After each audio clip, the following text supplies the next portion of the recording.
Salut et bienvenue sur Spamat, la chaîne qui te spamme de maths. Je suis Médéric Niot, professeur particulier de mathématiques depuis 2020 et vulgarisateur sur Internet. Aujourd'hui, je te propose un exercice sur les relations binaires, soit un ensemble E contenant au moins 3 éléments distincts, donner une relation binaire réflexive sur E qui ne soit ni symétrique, ni antisymétrique, ni j'arrive plus à parler, ni transitive. Ça fait beaucoup trop d'informations pour ma petite tête.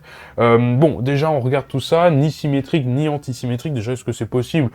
Antisymétrique, c'est le contraire de symétrique, donc si c'est pas symétrique, c'est forcément antisymétrique, et réciproquement. Mais non, pas du tout, aucun rapport. Symétrique, ça veut juste dire que X est en relation avec Y si et seulement si Y est en relation avec X. Point. Ça, c'est la symétrie. L'antisymétrie, c'est pas du tout le contraire de ça. Non, pas du tout. L'antisymétrie, c'est juste que si on a X en relation avec Y et Y en relation avec X, ça implique nécessairement que X égale Y. Voilà, tout simplement.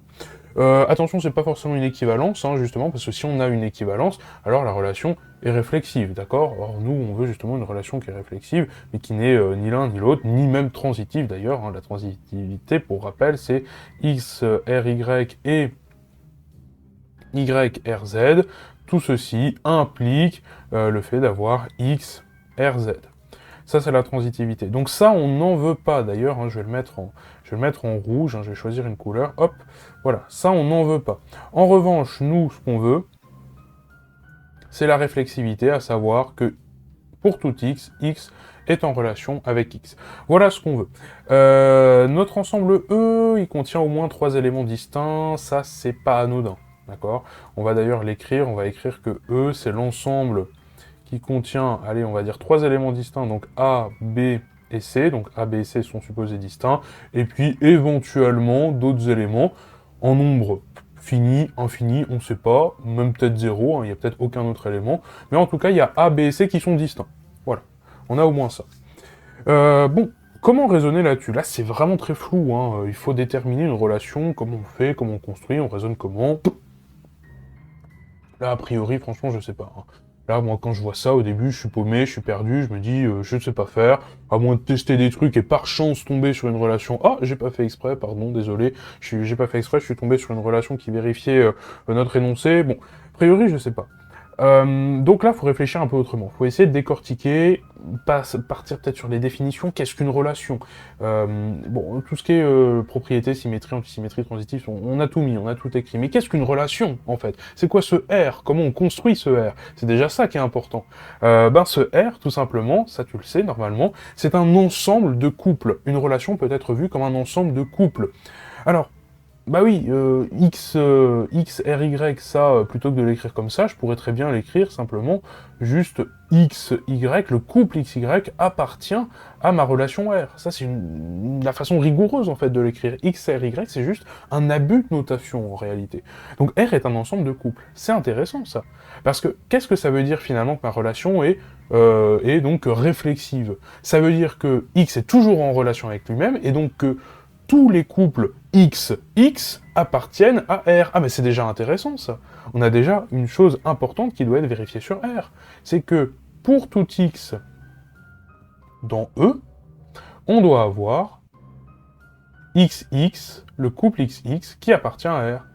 Première chose déjà, super important. Donc déjà ma relation R, bon, déjà, elle est non vide, hein, premièrement, ça, on pouvait s'en douter, mais déjà, voilà, on a généré déjà un certain nombre d'éléments, on en a généré finalement autant que dans E, puisque ça, c'est vrai pour tout élément de E, donc à chaque élément de E, on associe un couple, et en fait, réciproquement, donc là, on voit qu'on a...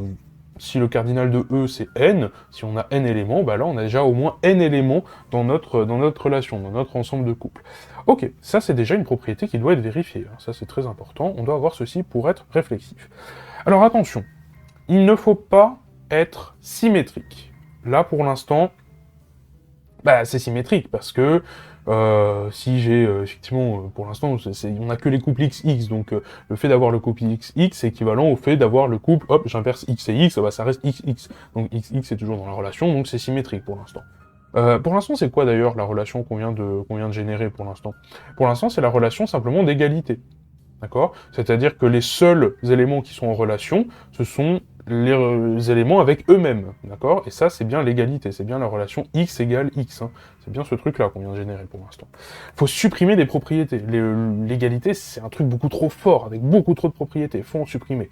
Donc, pour supprimer la symétrie, dans un premier temps, on va ajouter dans notre ensemble un couple d'éléments distincts, mais dont le couple opposé, en inversant les deux éléments, n'est pas dans R.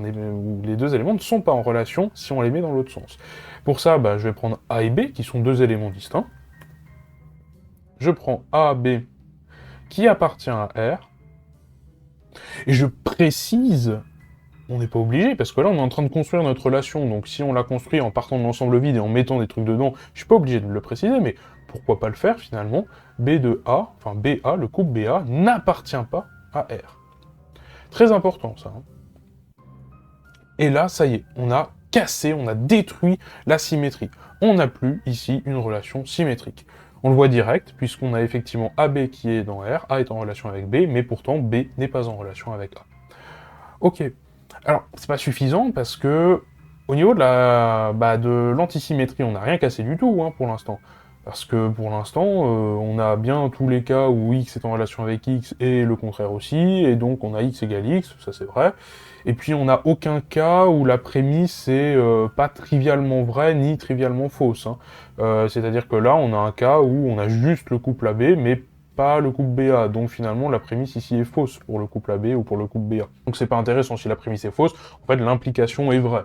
Donc finalement, notre relation, pour l'instant, elle est toujours antisymétrique. Il va falloir casser cette antisymétrie. Comment faire? On va pas raisonner à nouveau sur XX, on a compris, ça marche toujours, c'est pas intéressant, on va raisonner plutôt sur A, B et C. Il nous faut donc deux éléments distincts, mais qui sont en relation l'un avec l'autre, hein, réciproquement. Par exemple, je vais prendre A et C. Je prends AC, je les mets dans R, et je prends aussi l'opposé, j'inverse, hein, C et A, hop, ça appartient à R, voilà. Super. J'ai cassé l'antisymétrie ici, pourquoi? Parce que j'ai j'ai deux éléments qui sont en relation l'un avec l'autre, mais pour autant, deux éléments distincts. Donc c'est pas antisymétrique. Mais là, tu vas me dire, oui, mais Médéric, en faisant ça, t'as généré de la symétrie, parce que t'as un élément qui est en relation avec un autre, et puis hop, ils sont aussi en relation dans le sens inverse. Mais non, pas du tout. Pourquoi? Parce que la symétrie, c'est un pour-tout. Les quatre propriétés qu'on a, c'est que des pour-tout. Si on trouve un contre-exemple, si on génère un contre-exemple à chaque fois, on casse la propriété. Et la propriété, on pourra jamais la retrouver quand on l'a cassée. Ici, en écrivant ceci, on a cassé la symétrie, on pourra jamais la retrouver. Puisqu'on a généré un contre-exemple, justement, de deux éléments, hop, on n'avait pas de symétrie. Ici, c'est exactement la même chose pour l'antisymétrie. On a cassé l'antisymétrie, on ne pourra jamais la retrouver parce qu'on a généré un contre-exemple, justement, où deux éléments sont distincts et sont en relation l'un avec l'autre. Et donc, on a cassé l'antisymétrie, quoi qu'on fasse, on ne pourra pas la retrouver. Qu'est-ce qui nous reste à casser? La transitivité. Et là, justement, pourquoi j'ai choisi A et C et pas B et C, c'est d'un point de vue pédagogique, parce qu'en fait, en réalité, en faisant ça, malheureusement, j'ai gardé en fait la transitivité. J'aurais pu casser, en faire d'une pierre deux coups, j'aurais pu ici casser à la fois l'antisymétrie et la transitivité. Pourquoi? Tout simplement parce que, regarde, pourquoi c'est toujours transitif? Bon, les x, on a compris, x est en relation avec x, et x est en relation avec x implique que est en relation avec x, ok, évidemment, ok, c'est trivial. Ce qui nous intéresse toujours, c'est A, B et C. Quelle est la seule séquence de relations que je peux faire? Bon, le B, il est un peu tout seul. Le B, il est en relation juste avec A, comme ça, on peut rien faire avec ce B. Par contre, A et C, on peut faire plein de trucs. C'est-à-dire que j'ai A qui est en relation avec C, et C qui est en relation avec A.